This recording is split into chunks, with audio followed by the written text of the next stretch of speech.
نحل two problems عندنا في الكتاب اللي هم problem 8.36 و 8.40 من الريفرنس تبعنا اللي هو فيلدر اند روستو. problem 8.36 بيقول لي determine the specific enthalpy of n-hexane vapor at 200 degrees Celsius and 2 atmosphere relative to n-hexane liquid at 20 degrees Celsius and 1 atmosphere. Assuming ideal gas behavior for the vapor. طبعا طالب to show clearly the process path you construct for this calculation and give the enthalpy changes for each step و state where you used the ideal gas assumption. يعني نحسب الانثالبي للانهكسين vapor على 200 degrees Celsius and 2 atmosphere نسبة إلى الانهكسين liquid at 20 degrees Celsius and 1 atmosphere. أعمل assumption إنه ideal gas. ممتاز. هلا بما انه في عندي تشينج من ليكويد لجاز بدي اعرف انا وين بيصير هذا التشينج على اي تمبرتشر. حسب اللي احنا المعلومات اللي عندنا بالكتاب في تيبل B1 البويلينج بوينت اللي هي 68.74 ديجري سلسيوس. طبعا شو هاي النورمال بويلينج بوينت، وعندنا الهيت ايفابوريشن عند هاي النورمال بويلينج بوينت بتساوي 28.85 كيلو جول بير مول. بما انه هاي هي البويلينج بوينت المتوفره عندي معناته انه لازم اوصلها بالبدايه بالباثوي اللي بدي اساويه، وبعدين بدي اغير التمبرتشر تبعت الفيبر للتمبرتشر اللي انا بحتاجيتها اللي هي في هاي الحاله 200 ديجري سلسيوس. تمام. هلا في شغله مهمه هون انه 200 ديجري سلسيوس و2 اتموسفير احنا we will assume in hexane vapor to be an ideal gas. اوكي ليش؟ هاي شو بتفيدني؟ بتقول لي انه الدلتا اتش هات is not a function of pressure، وبالتالي ما راح يفرق معي انه انا عندي 2 atmosphere I will deal with that، بتعامل معها على انها ايش 1 atmosphere. طيب هلا بدنا نرسم الباثوي اللي بدنا اياه. حكينا احنا الريفرنس تبعنا اللي هو liquid hexane at 20 degrees Celsius، فبالتالي هي نقطة البداية عندي، وبدي اوصل للهكسين اللي هو C6H14 vapor على 200 degrees Celsius، واهملنا موضوع التغير في البريشر لانه احنا we are assuming انه الفيبر هذا عبارة عن ideal gas. الباثوي اللي بدي ارسمه عبارة عن اول اشي انه الدلتا H1 اللي هي تحول الليكويد من 20 ديجري سلسيوس لليكويد على 68.74، وحكينا هاي الدرجة اللي هي بتصير عليها الفابورايزيشن اللي منها بدها تتحول ل فيبر على نفس الحرارة 68.74، وبعدين بدي ارفع درجة حرارة الفيبر من 68.74 ل 200 ديجري سلسيوس. ال H total اللي هي دلتا H total اللي هون هي حتكون مجموعة دلتا H1 ودلتا H vaporization زائد دلتا H2. هلا بدي احسب كل واحدة من هدول pathways وبعدين اجمعهم عشان اطلع الدلتا H total، عشان اطلع المطلوب اللي هو specific enthalpy. اول اشي بالنسبة لنا الدلتا H vaporization احنا عارفين انه هي عبارة عن المتوفرة عندي اللي طلعناها من التيبل B1 اللي هي 28.85 كيلو جول بير مول. بعدين بدي احسب دلتا H1. دلتا H1 من وين بحسبها؟ من السي بي دي تي. السي بي لمين؟ للليكويد هكسين، بطلعها برضه من الجدول اللي هو B2 بهي الحالة، بيطلع معي 0.2163 دي تي من 20 ل 68.74. حسبنا بهي الطريقة دلتا H1 اللي قيمتها 10.54 كيلو جول بير مول. الاشي الثاني هلا دلتا H2. الدلتا H2 ايش هي؟ هي التشينج من 68.74 ل 200 لمين؟ للفيبر. فبروح على التيبل B2 بشوف الهكسين فيبر السي بي له قديش، بطلع معي هاي الفورميلا اللي هي بولينوميال حسب التيبل اللي عندنا، بلتزم بانه ديجري سلسيوس حسب ما هو مكتوب عندي في التيبل، وبعدين بعمل انتجريشن بطلع قيمة الدلتا H2. إذا صارت عندي الدلتا H1 جاهزة، الدلتا H2 جاهزة، والدلتا H vaporization طلعتها من الجدول. آخر خطوة عندي إني أحسب الدلتا H total اللي بتساوي مجموعهم 10.54 اللي هي دلتا H1، 24.66 اللي هي دلتا H2، وال 28.85 اللي هي heat evaporization عند النورمال boiling point 68.74، بطلع معي 64.05. شو هاي القيمة؟ هاي هي ال specific enthalpy للإنهكسين vapor على 200 ديجري سلسيوس and 2 atmosphere assuming إنه ideal gas، فبالتالي ال pressure has no effect relative to نسبة لمين؟ الهكسين liquid اللي بدينا منه وين؟ على 20 ديجري سلسيوس and 1 atmosphere. نتذكر بس دائما بحب أركز عليها إنه البويلينج بوينت لما تكون موجود في التيبل B1 هي normal boiling point يعني at 1 atmosphere. تمام. هلا الفرق الثاني بيقول لي what is the enthalpy of n-hexane liquid at 20 degrees Celsius and 1 atmosphere relative to n-hexane vapor at 200 degrees Celsius and 2 atmosphere. طبعا this part should not take much time to complete. ليش؟ لأنه ما بحتاج وقت كثير. اللي عملناه في الفرع الأول إحنا حسبنا ال 200 الفيبر على 200 ديجري سلسيوس و 2 اتموسفير نسبة ل 20 ديجري سلسيوس and 1 اتموسفير ليكويد. هلا بدي أحسب العكس. بما إنه أنا بحسب العكس بالتالي شو بحكي؟ إنه هذه القيمة هي النيجاتيف تبع القيمة اللي طلعناها قبل شوي واللي هي نيجاتيف 64.05 كيلو جول بير مول. تمام؟ إذا إحنا من الباث واي إذا عكسته بس بعكس الإشارة زي بالنسبة للكوندنسيشن مع الفابورايزيشن. فالكوندنسيشن قيمتها سالبة بقيمة الفابورايزيشن وهكذا. طيب في رسيم السؤال بيقول لي beginning with the value of h hat calculated in part A and still assuming ideal gas behavior, determine the specific internal energy of the vapor at 200 degrees Celsius and 2 atmosphere. Once again said where you use the ideal gas assumption. هلا الرقم اللي عندي انا اللي طلعته بالفعل الاول هو الاتش هات. شو بده هلا سبيسيفيك انترنال انرجي يعني يو هات. طب شو العلاقه بين اليو هات والاتش هات؟ اليو هات هي عباره عن اتش هات ماينس بي في هات. اذا احنا نفترض انه assuming ideal gas behavior البي في هات شو بتساوي ار تي. طيب الار عندي اياها كقيمه الجاس كونستنت والتي التمبريتشر اللي هي بهاي الحاله 200 ديجري سلسيوس بجمعها 273 عشان احولها لكلفن لانه لما اضرب الار في التمبريتشر بتكون التمبريتشر بالكلفن وبحسب منها قيمه الار في تي اللي هي نفسها البي في هات بتساوي 3.93 كيلو جول بير مول.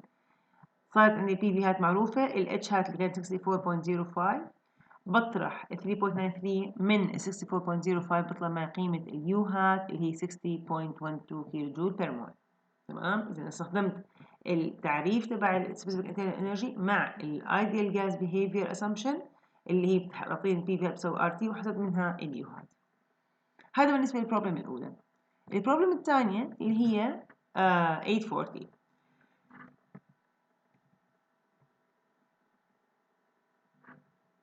Problem 840 بيقول لي if carbon dioxide is cooled at 1 atmosphere it condenses directly to solid اللي بنسميه dry ice. اوكي اللي السوليد carbon dioxide CO2 solid اسمه dry ice على اي حراره على minus 78.4 degree Celsius. هاي العمليه شو اسمها؟ sublimation اللي هي بتغير السوليد لل vapor او بهاي الحاله من vapor لسوليد. The heat of sublimation at this temperature is delta H hat sublimation عند الحرارة اللي هي minus 78.4 degree Celsius بتساوي 6030 كالوري per mole.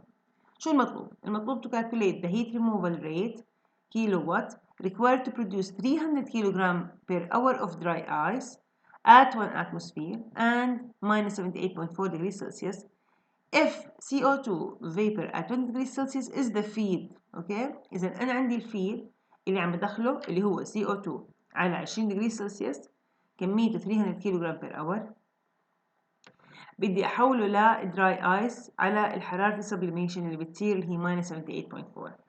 فنقطه البدايه عندي CO2 غاز او فيبر على 20 دجري سلسيوس ونقطه النهايه اللي هو السوليد على minus 78.4 دجري سلسيوس. فشو بدي اعمل؟ بدي الغاز هذا ابرده للتمبريتشر اللي بصير عندها سبليميشن اللي هي minus 78.4 باستخدام السي بي لسي او 2 غاز وبعدين بدي اطرح منها الدلتا اتش هات سبليميشن. ليش اطرح منها الدلتا اتش هات سبليميشن؟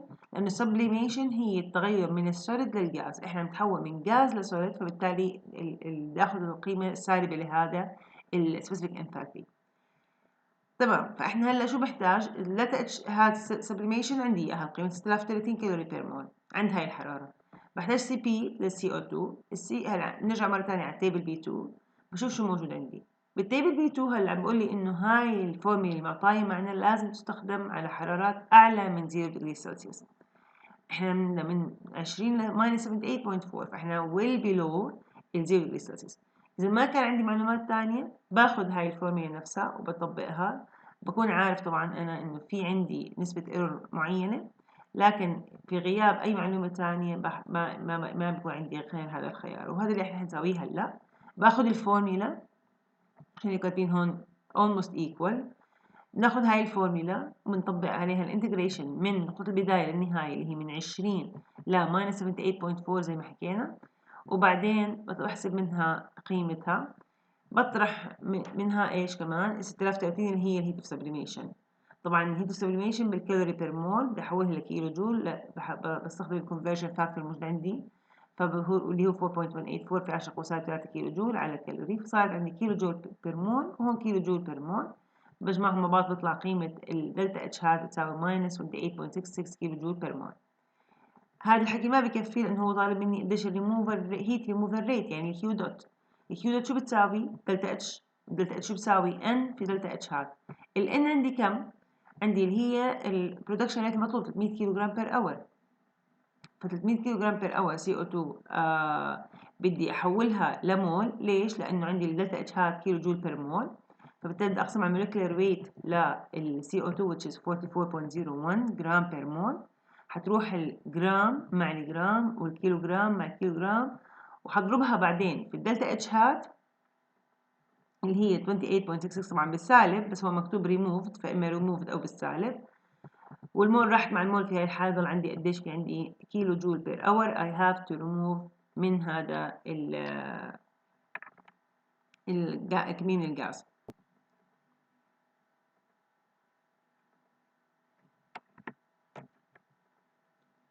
الفرع الثاني هون بقول لي suppose the process is carried out at 9.9 atmosphere instead of 1 atmosphere with the same initial and final temperature اللي كانت 20 degrees Celsius and -78.4 degrees Celsius. Referring to figure 6.11 on page 141 برضه في الكتاب نفسه. Write an expression for the required heat removal rate in terms of heat capacities and latent heats of CO2 in different phases. لاحظوا عندي هذا هو الفيجر اللي عم بحكي عنه اللي هو 6.11b طبعا لل CO2. هذا الفيز دايجرام بيقول لي انه عندي هون ال 3 areas. هون عندي vapor بهاي المكان، وهون عندي liquid، وهون عندي dry ice. عم بحكي لي انه انا عم بشتغل على pressure 9.9 atmosphere. لاحظوا على 9.9 atmosphere هون عم ببدأ من حرارة 20 حكينا وبنتهي بحرارة 78.5، نفس نقطة البداية والنهاية. فنقطة البداية عندي اياها في أي فيز؟ في الفيبر فيز هون. اوكي، عشان أمشي على هذا الخط وأوصل ل -78.4 في عندي أكثر من حالة يصير في هذا تشينج في الفيز. لاحظوا عندي بمشي على ال 9.9 من ال 20 اللي هي بين -40 و 31. اوكي، بوصل لهي النقطة. على هاي النقطة بصير في عندي condensation للفيبر، بتحول من فيبر لليكويد على أي حرارة على -40. إذا هاي في condensation -4 degrees Celsius. بالليكويد هلا بده يبرد من -40 ل 56 degrees Celsius اللي هي موجودة هون هي النقطة. فهاي النقطة ايش هي؟ هاي التمبريتشر الفيوجن تمبريتشر او الميلتنج تمبريتشر اللي هي -56 degrees Celsius بتحول فيها الليكويد لسوليد. وصلنا لهاي النقطة بنبرد ل 78.5 degrees Celsius عشان اوصل للنقطة النهائية اللي انا بدي اياها. اذا في عندي 1 2 3 4 5 خطوات. بهذا الحكي كيف بدي اعبر عنه؟ بالدلتا اتش هاد. الدلتا اتش هاد شو بتساوي؟ اللي هي انتجريشن من 20 ل -40 باستخدام السي بي للفيبر لسي او 2 فيبر اللي هو عم بحكي عن هاي المنطقة اللي هون. بعدين بدي اجمع عنها الهيت ايفابورايزيشن عند هاي الحرارة اللي هي -4 ديجري سلسيوس، وبعدين بدنا نجمع عليها السي بي تشينج بالانثالبي للليكويد من -40 ل -56 اللي هي من هاي المنطقة، من هاي نقطة البداية لهي نقطة النهاية. هون صار في عندي فيوجن، فبصير في عنا نضيف لها الهيت اوف فيوجن -56 ديجري سلسيوس عند هاي الحرارة. بعدين بدي أبرد من -56 again ل 78.5 باستخدام السي بي للسي او 2 solid. بجمع هدول الخمس خطوات بيطلع معي السبيسيفيك انثالبي تشينج لهذا السيستم من نقطة البداية لنقطة النهاية. هلا احنا بدنا قديش الريت اوف هيت ريموفال اللي هي الكيو دوت اللي بتساوي دلتا اتش دوت اللي بتساوي ان دوت في دلتا اتش هات اللي ان دوت حسب الريت اللي احنا بدنا اياه. اذا بهيك نكون حلينا وغطينا هدول التو بروبلمز. اتمنى يكونوا واضحين لانه حنستخدمهم لاحقا في عملية الانرجي بالانسز.